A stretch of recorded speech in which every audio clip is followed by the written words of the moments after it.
بسم اللہ الرحمن الرحیم۔ السلام علیکم پیارے بچوں، امید کرتی ہوں کہ آپ لوگ خیر و عافیت سے ہوں گے۔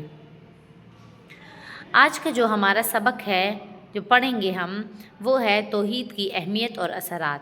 اس میں ہم معنی پڑھیں گے، مفہوم اور سورہ اخلاص میں اللہ تعالیٰ کا تعارف پڑھیں گے۔ توحید کے معنی ہیں دل و زبان سے اللہ تعالیٰ کی ذات و صفات کو ایک ماننا اور ان کی ذات و صفات میں کسی کو بھی اس کے ساتھ شریک نہ ٹھہرانا۔ اللہ تعالیٰ کی وحدانیت کا یقین رکھنا کہ اللہ تعالیٰ ایک ہے، وہی ہمارا خالق و مالک ہے، وہی ہماری تمام ضروریات پوری کرتا ہے، وہ اپنی ذات و صفات میں اکیلا ہے، یکتا ہے، یعنی وہ اپنی ذات و صفات اور اختیارات سب میں اکیلا ہے۔ اس عقیدے پر ایمان لانے کا تقاضا کیا ہے؟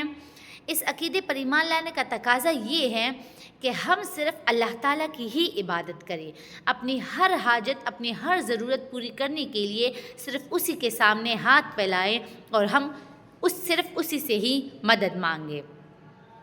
جیسا کہ سورہ بقرہ میں ارشاد ہے، آیت الکرسی میں ہے کہ اللہ لا الہ الا ہوا، یعنی اللہ تعالیٰ ہی وہ ہستی ہے جس کے سوا کوئی بھی عبادت کے لائق نہیں ہے، جس کے سوا کوئی بھی عبادت کے لائق نہیں ہے۔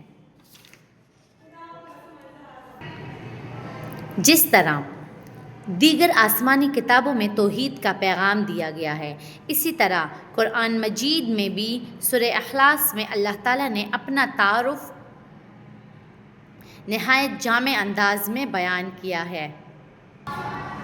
جیسا کہ اللہ تعالیٰ کا ارشاد ہے، قُلْ هُوَ اللَّهُ أَحَدٌ اللَّهُ الصَّمَدُ لَمْ يَلِدْ وَلَمْ يُولَدْ وَلَمْ يَكُنْ لَهُ كُفُوًا أَحَدٌ۔ فرما دیجئے کہ وہ اللہ ایک ہے، اللہ تعالیٰ بے نیاز ہے، یعنی جو کسی بھی شخص کا محتاج نہ ہو، نہ وہ کسی کا باپ ہے اور نہ وہ کسی کا بیٹا، اور نہ کوئی اس کی برابری کرنے والا ہے اور نہ کوئی اس کے برابر ہے۔ یعنی اس میں اللہ تعالیٰ کی وحدانیت کا ذکر ہوا ہے کہ وہ کیا ہے، وہ اکیلا ہے اور کوئی اس کی برابری کرنے والا نہیں ہے اور کوئی بھی اس کے برابر نہیں ہے، نہ وہ کسی کا باپ ہے اور نہ وہ کسی کا بیٹا ہے اور نہ کوئی اس کے برابر ہے، وہ اللہ ایک ہے۔ تو اس میں وحدانیت کا ذکر ہوا ہے، اللہ تعالیٰ نے اپنا تعارف اس میں بیان فرمایا ہے۔